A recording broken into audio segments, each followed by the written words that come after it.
ginising katapusan. It will not lie. It seems slow, kung nalangan man kanini, wait for it. It will surely come. It will not delay. Maabot jud siya. So paabot lang ta, kanaus ay anak. Ang katarungan,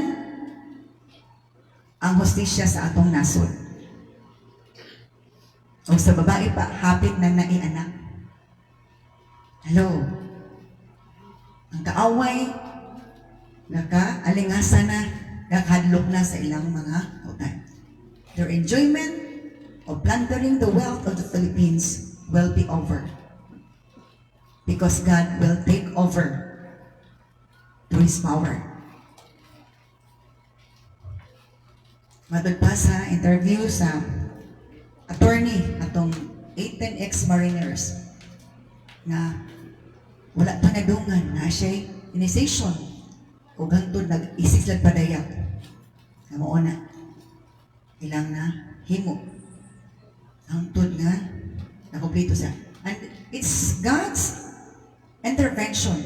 Pamaagi to si Ginoo.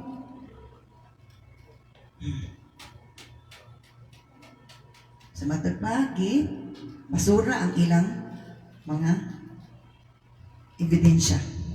Pwede mabasura sa kalibutan ang mga tinuod ng ebidensya, pero sa Ginoo dili na mabasura.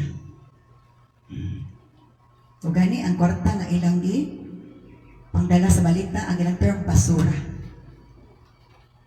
Pero atubangan sino mura po sila basura hugaw. Amen. The term they use represents their character, represents who they are. Amen.